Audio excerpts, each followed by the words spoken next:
ভিডিওটি ভালো লাগলে আমাদের চ্যানেলটিকে সাবস্ক্রাইব করে আমাদের পাশে থাকা বেল আইকনটি আমরা এটা যেমন মাথায় রাখতে হবে, তেমন আমরা ভারতবর্ষে কারো দয়াতে বেঁচে নয়।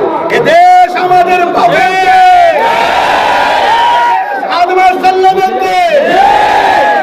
হিন্দু, খ্রিস্টান, দলিত, আদিবাসী, সাঁওতাল, বাগদি, তুলে, মুচি, যে হোক, যে ধর্ম মানে না এদেশে জন্ম হয়েছে, তাদেরও দেশ ভারতবর্ষ। কেউ যদি মনে করে রাজতন্ত্র চালাবো, তাদেরকে আমরা জানিয়ে দিই সাদা চামড়ার ব্রিটিশদের ঘরে আমরা তাড়িয়েছি, কালো চামড়াকে তাড়াতে। অতএব এই দেশে সর্বধর্মের মানুষের মেহনতের অবদান আছে।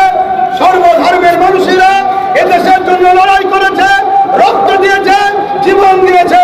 কিন্তু আজ এই দেশে যেভাবে বিশেষ বিশেষ মুসলিম, দলিত, আদিবাসী, এসসি, এসটি, পিছিয়ে পড়া মানুষের উপরে যেভাবে অত্যাচার চলছে, যেন মনে হচ্ছে এদেশে আমাদের কোনো অধিকার নাই। তাই এদেরকে অধিকার আছে কিনা নাই, আমাদেরকেও গণতান্ত্রিক প্রক্রিয়াতে জবাব দিতে হবে।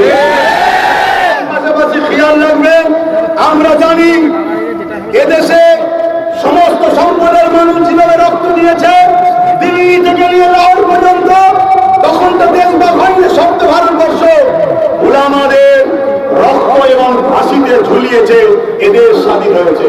ইন্ডিয়া গেটে সব থেকে বেশি মুসলিম সম্প্রদায়ের নাম আছে, কিন্তু আমরা ওটা নিয়ে দেশের মধ্যে বিভাজন তৈরি করাকে পছন্দ করি না।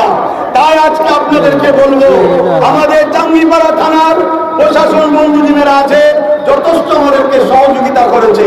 তিনাদের সহযোগিতার স্বার্থে আমরা রাস্তা বন্ধ রাখবো না।